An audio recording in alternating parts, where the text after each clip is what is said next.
Hello there, my very good friends. On today's wrestling news, what on earth is going on with Jimmy Uso? An AEW Originals contract is coming up. Got an update on the missing AEW star, a different one. And a former WWE tag team reunites. I'm Adam Wilborn. I'm Andy Murray. And this is the news. All right, we are going to talk about Jimmy Uso because there was briefly, I don't know, like an hour of weird panic last night. Understandably so. Strange situation this, but we're going to talk about it. So Rikishi, who's the father of he's Papa Uso, as we all know, he tweeted, "Dear God, pray your hands, for strength and health to continue. Hashtag Jimmy Uso," and then some other hashtags. "Stay prayed for my boy." Hashtag Jonathan Fatu, which is, of course, Jimmy's real name. Posted a gif of Jimmy there as well, and that led a bunch of people going, What's happening? Well, what's going on? Because obviously, he's asking for strength and prayers and stuff. That naturally leads to people who care being concerned. Yes. So Sean Ross Sapp followed up on this about an hour later, posting the following. "In following up with people in WWE, they say they've spoken to Jimmy, who says he's fine. I don't have any further context beyond that. So I have no idea what triggered. No one does. No idea what triggered the initial Rikishi tweet. Maybe he's working. I don't know. He might be just like trying to build. I mean, this is giving it the benefit of the doubt. He might be building for an eventual return. Yeah. I don't really see a massive benefit from that, using this tweet. Maybe Jimmy's had an injury set, but we don't know. Maybe just an ill-timed sort of like, hey, send some love to my son. Yeah, maybe. But badly worded. Yeah, it could be anything. Maybe he fell off his bike and scraped his ankle. Who knows? Like, you ate that on your skinny knee. It could be something little, or, who knows? Who knows what's going on? But he's been away from WWE since April. Of course, he was injured, real injury, but he was written off TV via Tamatonga kicking the crap out of him in the debut angle. So they turned the real injury into a kayfabe injury, and they came up with a cover story, which is good. That's what you should do. Worked kind of well for the story, didn't it? Yeah, definitely. And you'd imagine that later down the road it will be building up to a bigger Jimmy Uso return. Yeah, I saw Sean's tweet first on all this, and I was like, what's going on? And then I searched on Twitter, and everyone's having the same panic because you read something like this, and it's not for us to speculate what's happened to Jimmy Uso, obviously, in terms of if he's having some sort of personal issue. We're not going to get into that. But yeah, you read a tweet like that, and you think, oh no, what's happened? Yeah. And then presumably people in WWE saw that tweet and went, Jimmy! Yeah, he's fine, thankfully. It's really worrying, like you say, 60 minutes or so on Twitter last night. I hope Jimmy's all right, whatever this is, because I was anticipating him returning to be involved in Bloodline stuff for War Games. Yeah, hopefully that's still the case. Rikishi hasn't tweeted since then either. Maybe he's just a guy who just doesn't check things. Like I don't check my mentions very often because they're usually flooded with people shouting at me. So maybe he's just a guy who puts stuff out there and doesn't really follow up on things. So, you don't necessarily need to read into that. No. But if something has happened, obviously hope that everyone involved is okay. Yes. There you go. We'll keep you posted on any developments as and when we hear them, and since the Usos are going to have a word with their dad the next time they see him regarding what he's firing out on social media. Oh man, he loves he's talks about Jay's booking quite a lot as well, doesn't he, Rikishi? Yeah.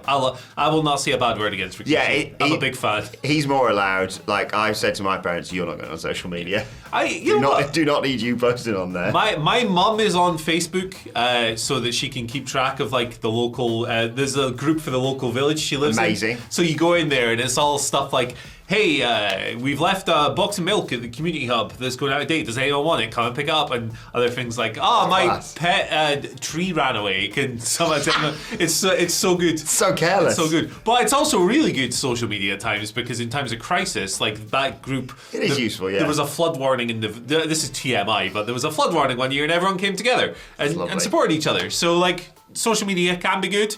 A lot of times not so. A lot of the times it's really bad, but I'm addicted to it and I will never quit. I tell you who else who never quits, Dustin Rhodes. Love that man. Yes. But his contract is apparently coming up. He's, of course, an AEW original. Him and his brother, I don't know what he's up to nowadays.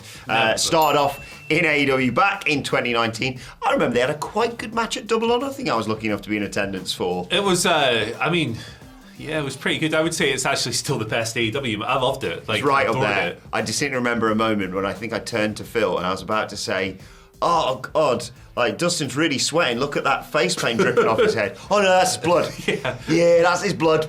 It was bloody unbelievable. Crimson. But yeah, last year, you may remember, Fightful Select reported that Dustin Rhodes' AEW contract ran through until September of 2024. which we're in, of course. Yes, sir. With him obviously winning numerous championships in ROH at the moment, a lot of people assumed, they must have extended his contract. Apparently that's not the case. As of AEW All Out, Fightful confirmed that his deal with the company is still up in the fall. You sense they're going to try and keep him around? Yeah, definitely. It's Dustin, man. Dustin rules. How can you not like Dustin, He's man? working a bunkhouse brawl this week. Yeah, he's a tag team champion. He's a trios champion. He's working with Sammy. He's working with the Von Erichs. Yeah. He's trying to lift Ring of Honor up a little bit with those reigns.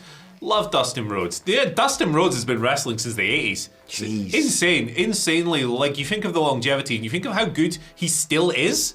It's ridiculous. Like, the guy's obviously had some ups and downs in his career, but it's been so cool watching, like, the past 5 years of him as the kind of, like, veteran babyface selling guy in AEW. I've loved this run. I love Dustin Rhodes. I hope he stays forever. Yeah. I suppose the only thing is, it's not necessarily him just being released by AEW. You sense WWE probably going to want to bring him in. What with Cody being the biggest star in the world right now. Yeah, this is it. I think, like, if... I get the impression that Dustin Rhodes is probably looking at All In Texas next year and going, yes. Yeah, that's a good point. He's a big Texas guy. He loves Texas. And obviously, he's working with the Von Erichs at the moment, Ross and Marshall. So, like, there's something cool you could do there. Get Kevin in to do a claw on someone. Why the heck not? It's good stuff. Like, it's good stuff.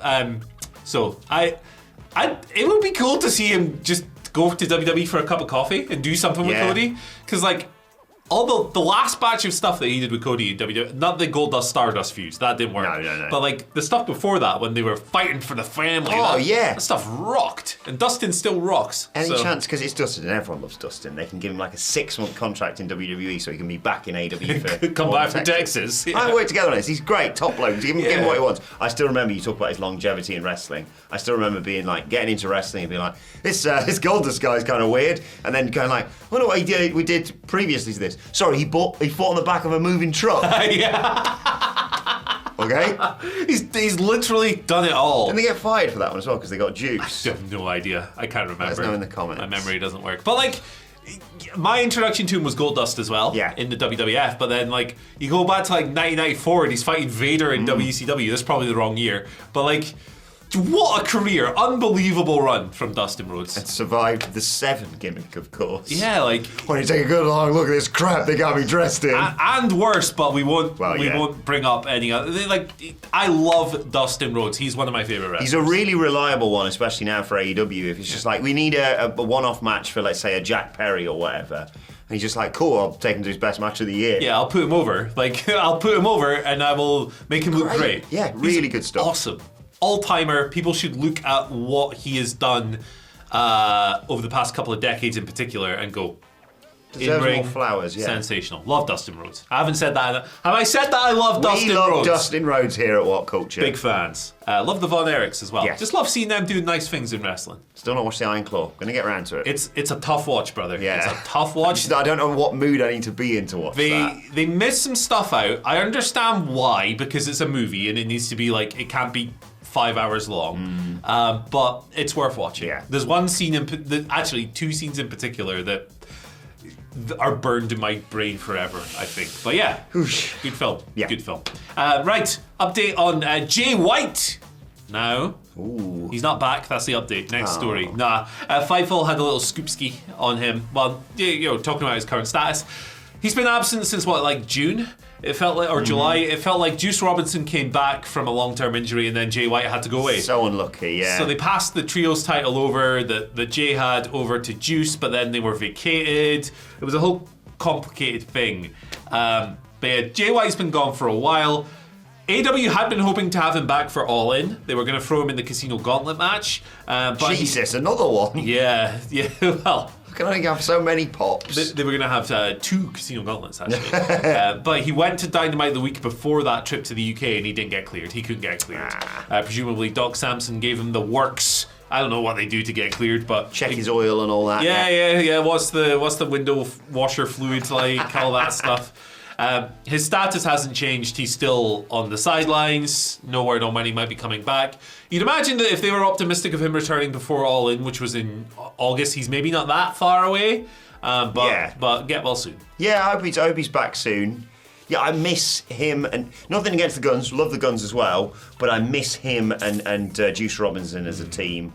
especially when it comes to cutting promos and stuff. They just have a really nice balance between the two. I think they could be an awesome tag team. They've obviously been trios with the Guns, etc. He's had an interesting AEW career. Up and down. You can't doubt his in-ring ability, and when he gets in his groove, especially when he's in there with someone like Juice Robinson alongside him, I think he's really, really good. He has not had the run that I think his biggest fans would have wanted in AEW, and I don't think many people would argue with that. I thought the MJF match last year was a disgrace. Like, it was just a one-sided shell, like booking-wise, not performance-wise. No. They performed well, but yeah, the layout of that match did Jay no favours whatsoever. Was he involved in that awesome FTR match last year? Yes. Sorry, I'm just dropping my stuff all over the place. So yeah, he's great. I hope he's back in the ring very soon. Yeah, absolutely. Right, let's talk about a former WWE tag team that's reunited. It's sort of. Remember Otis and Tucker? Remember Heavy Machinery? I really feel like Tucker got shafted back in the day. He got thrown out a window by Eddie Kingston, remember? Yes. They were a team between 2016 and 2020, of course. And then, for some reason in storyline, Tucker betrayed his partner, cost him the Money in the Bank briefcase, and then they feuded for a bit. And then there was that infamous shot of him on like an episode of Raw where you were just like, oh, it's just gone. Everything behind the eyes is gone. He just can tell that they're being gits to him. He was released later on in 2020. Otis obviously has done great stuff since then. Yep. Been heavily involved recently in the American Alpha storyline. American Alpha? Yes. American made. Yeah, American made. American made. Alpha Academy. There you go. I merged the two and made the previous tag team he was in. Yeah. But lovely photo posted by Otis on social media just yesterday, reading 2 hearts, 1 soul. Tucker looks great. Yeah. He's got the hair. He's got a beard. He's more tall. of a beard, I suppose. I suppose he had hair before. Yeah. But he looks great. He looks in fantastic shape. They look like they're on some wrestling mats and stuff. I hope a reunion happens very soon because I enjoyed Tucker. I also like that shot of him on the golf course afterwards being like, I'm fine with my release. The best post-release tweet ever, maybe. Yeah. He was on the golf course. The caption was making lemonade and he was smoking a bifter. Yeah. Legend. Yes, I was against the split at the time, especially with Tucker's singles run was not good, and it's the Booker's fault for it. Sort of a personification of latter-day Vince McMahon's thoughts on tag teams, wasn't it? It was stupid. I like one of them, the other one, I don't care. Exactly. Otis has since gone on to do things that have made him very over, and he's had highlights for sure, but I was never for the split. I thought they were a fun tag team. Like, I liked their dynamic. I liked, to me, the vibe was that Otis was playing a little weirdo at the time, right? And he was going, he could barely speak. It was so funny. He was doing such a silly voice. And yet he pulled Mandy Rose. Yeah. And, it was almost like Tucker was, Otis was his pet. Yeah. And he was, unleashing him on people. It was good. I liked it. It was fun. I would certainly pop if some heel tag team, kick Akira Tozawa's ass, Maxine Dupree's gone out there for whatever reason, and it's like, you're all on your own. And then Tucker comes and makes the same, we get Heavy Machinery back together. I want to see Heavy Machinery versus Hank and Tank from NXT. Stakes and weights, baby. Why not? Yeah. Let's do it. Really like to see them back together, and good to see Tucker doing well, most importantly. Absolutely. Recovered well from his fall from the window when Eddie. That's a great photo. Poor guy. But hey, look, if you like this video, check out this video. We'll be back later. Bye. Peace. Bye. See ya.